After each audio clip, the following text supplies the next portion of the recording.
Hello. Chrissy here in my little farm kitchen. Welcome back to our little 100 days of homesteading on day 20 something. Today my family is all out and I have realized that I didn't thaw any meat and I need to get dinner ready. And I want to have a good nourishing home cooked meal for my children and my hardworking hubby. So I was racking my brain, what am I going to do? And I think what I'm going to do, there are lots of options if you've got a good, well-stocked pantry. And mine is pretty good, dwindling in some areas, but it's pretty good. So I think what I'm going to do is I'm going to make, one thing I have an abundance of right now is fresh eggs. We're just swimming in eggs. Duck eggs, chicken eggs, lots of eggs. So I do have...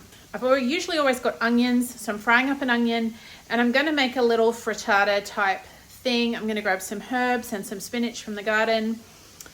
And I do have some sausages, some American sausages that I'm going to dice and put in.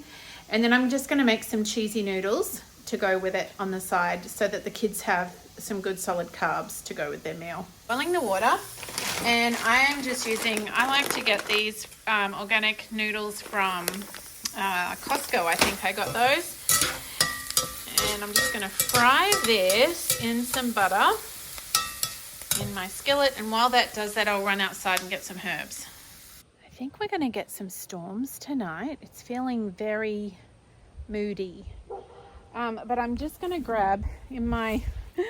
these little raised beds, which are just about overrun with dollarweed, but anyway, we've got some goodness in here. Pick some of this spinach. Must you come and sit on my foot, Neo? Are you serious, kiddo? What are you doing? Yep, right on my foot every time.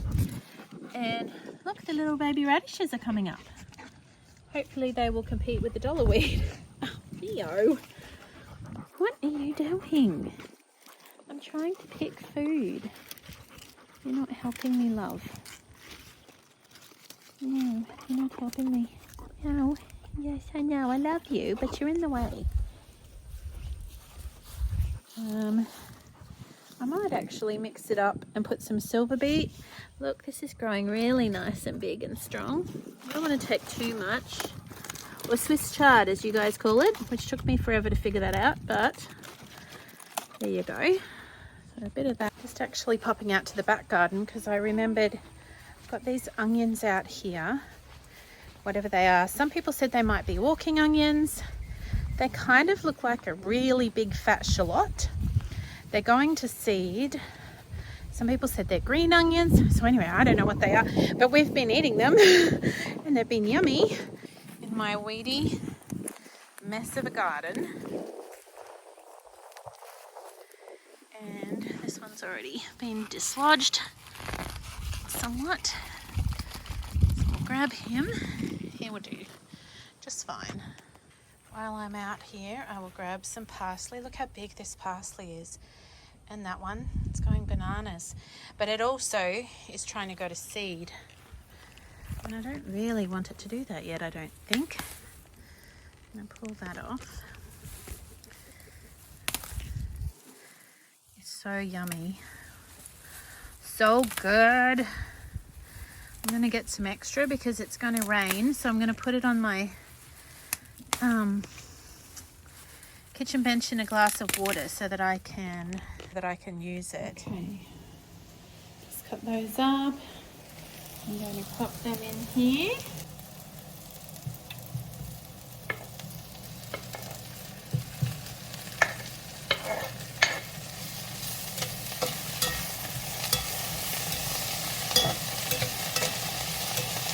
Okay, I didn't film it, but the water boiled and I just put these noodles in.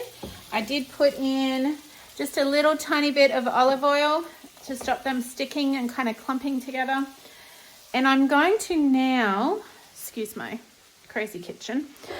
I wasn't going to film this and I thought, oh well, I'll just show you what I'm doing when I'm trying to do a wholesome meal, like a good whole foods meal, in about 30 minutes. When I don't have a lot of time, I haven't prepared this ahead, and I'm just going, what have I got and what can I do? So, I mean, it does help when you have some things in the garden, like the greens are in the garden, but you might have them in your fridge, you know. And we're drowning in eggs right now, so let's use that as a protein. We're paying for it, of course, but in all the feed, we feed the chickens, but it is something that I don't have to defrost. So there's that. Mind you, I do know that there's a bit of an egg issue right now in the world. Well, in America at least, with egg prices. So maybe get some chickens. I don't know. So I'm just going to cut this up and add it in, because I know you don't have to cook this a whole bunch, but it really does help our tummies, at least. I think greens unprepared are responsible for more tummy issues than we realize. So I'm going to go ahead and just give this a rough chop and stick it in with the onions.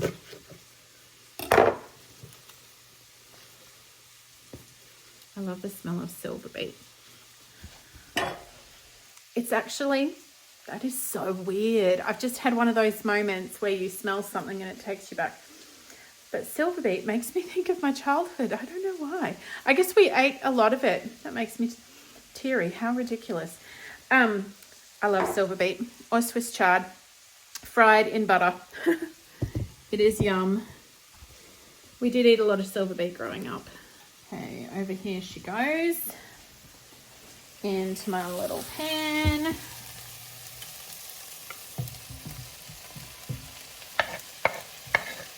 And the thing about these greens is they look all big and fluffy, but they will cook down to next to nothing.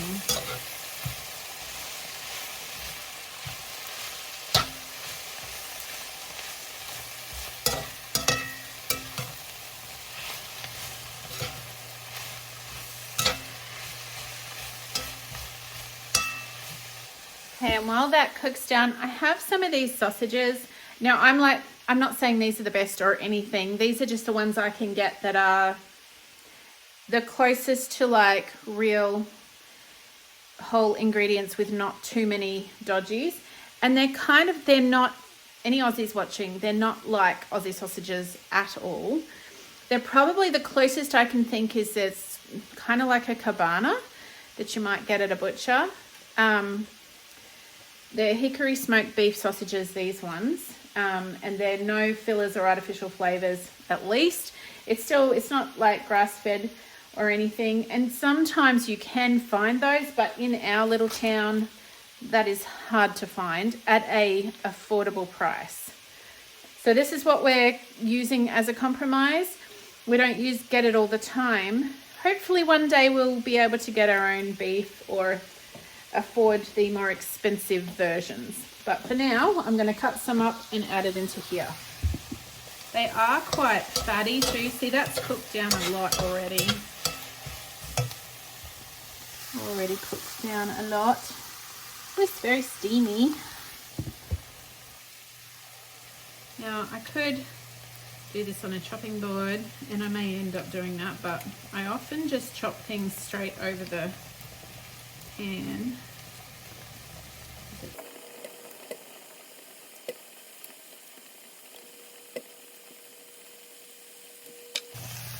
I've only put 2 sausages in because that's not going to be our main source of protein. That is just to add a little bit of flavor.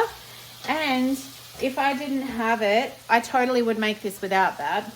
I just happen to have them in the fridge. So then because we've got all the eggs, which will be awesome protein. And I'm probably going to use some duck eggs as well as some chooky eggs, because in this, no one will know the difference. I love duck eggs, but a couple of the kids don't like the texture of them. They are a little bit different. And the flavor is a little bit different, not a lot. And if you use them in baking, they're awesome for baking. And if I mix them with chicken eggs in here, no one's even gonna know. So we've got lots of duck eggs right now. So we'll add them in. as well as some chooky eggs. Just adding in some garlic cloves because, I mean, garlic just makes everything better, right? That's what I think anyway. Okay, I'm going to turn the eye off now and just let that sit. Did you know that if you put a wooden spoon in a pot of boiling pasta or potatoes and the lid's off, and you just put a wooden spoon in there or can set it across, it will not boil over? Now, I didn't believe it. My mother-in-law taught me this, but it really seems to work since I've been doing that, because I am shocking at putting a pot of potatoes on to boil for mashed potatoes or pasta and then getting distracted by something and then all of a sudden it's boiling over. Like, I could not count the amount of times that has happened to me. And anyway, she taught me this trick, and since I have been doing that, so this is not like conclusive evidence or anything, but since I've been doing that, it has not happened. Like, it has not boiled over. And I've got it on high, but this little old wooden spoon, I have no idea why, but it seems to work.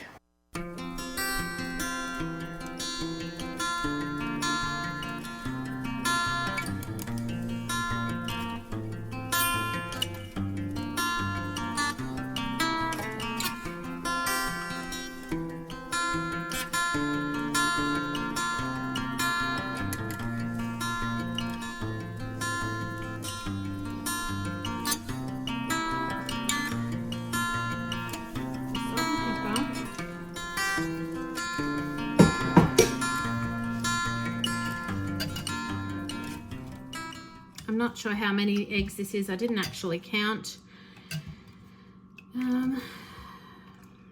Give that a bit of a mix.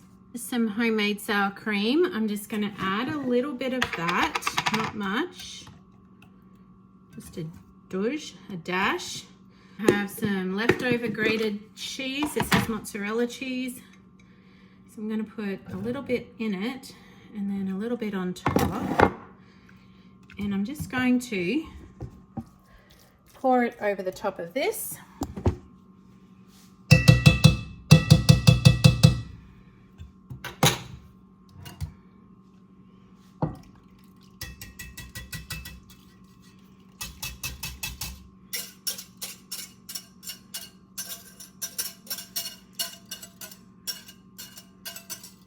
Okay, so I'm just going to give that a tiny mix through,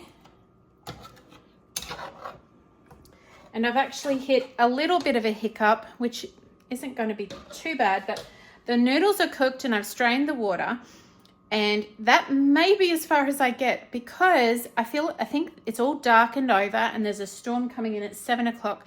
So I'm now on a time crunch to get the milking done before dark and before the storm. So I'm going to run this over to my mother-in-law's house and she's going to cook it for me. We'll have noodles as a side. I was going to do a cheese sauce to go over the top, but I just may not have time. So if I don't, it'll still be just fine. And they can put a dollop of sour cream or a dollop of butter or something on top of the noodles. But my beautiful mother-in-law will watch this and cook it in her oven while I milk the cow and try and beat that storm. So my family is staying out a little bit longer, which is totally fine. They are birthday shopping for one of the boys, and it's just taken a bit longer. So we will sprinkle this on here.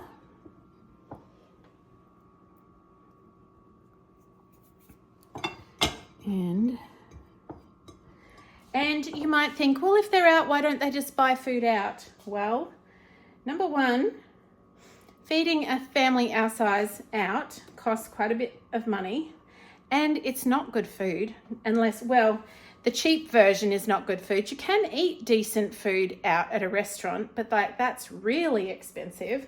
So I'd rather just take a little bit of extra time and get this ready, and they can eat it when they get home. I'm going to run this over to my mother-in-law's. I'm going to run and milk Matilda, and I am going to leave my crazy messy kitchen and deal with it later. But that is just real life. So I'll see you later. cooking very good. I think it's almost done. It looks yummy, yummy.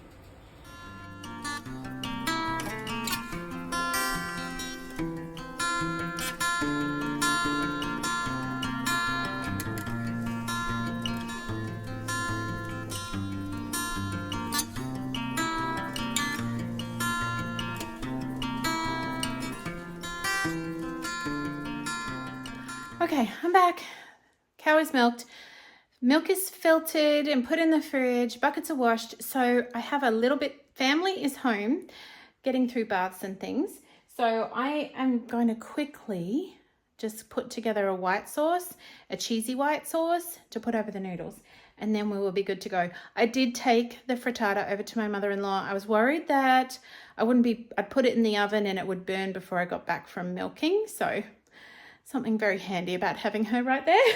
Okay, I'm just heating up this eye and I am going to put this knob of butter, which is not measured at all, in here to melt. Just going to melt that, and then I will mix in a little bit of flour and then whisk in the milk slowly. I'm just going to put in this flour, about half a cup of flour, and you wouldn't need that much if you're doing a small amount, obviously. Now this is going to, you kind of want the flour to heat a little bit in the butter, and it will go crumbly like this a little. Just going to stir it around and then add the milk in. This is kind of hard with one hand because ideally you want to stir it at the same time as pouring in, which is fine when you're not holding a camera. All right, good job, good job. I will add this one on now.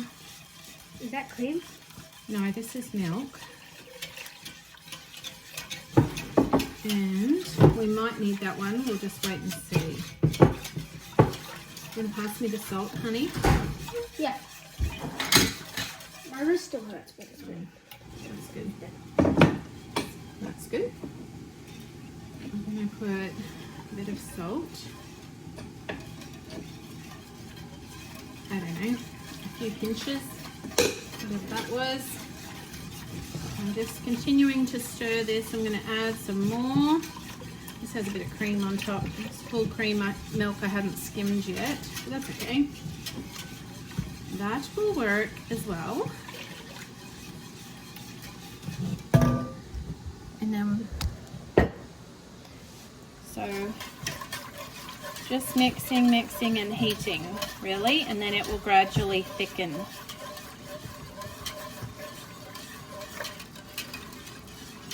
We'll add a little bit of cheese and we'll add some salt, pepper, and maybe some parsley. And then we'll add the noodles and we'll be good to go. Still got some leftover parsley here from when I did the frittata earlier. Yeah, I cooked it over at Nini's house because I had to go milk because you guys weren't back just yet. So I'm going to chop in finally some parsley.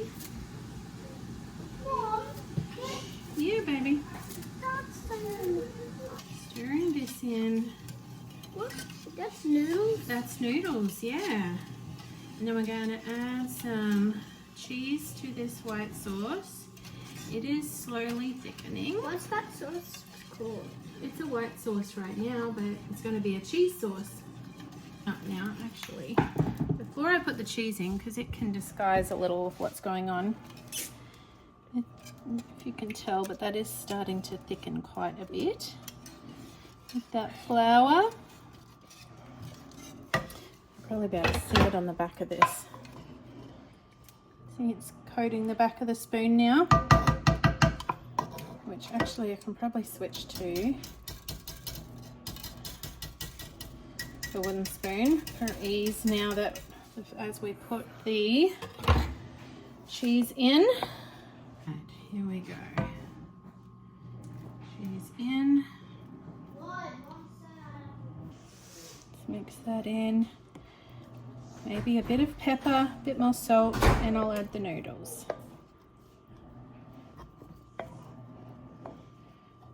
Pepper. All right. It's thickened up nicely.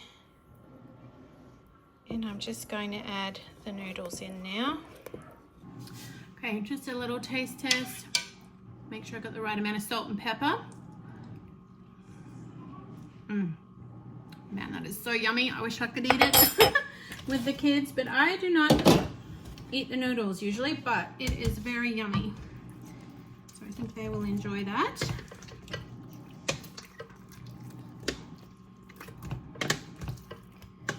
And it's kind of, because of the olive oil, it is coming apart.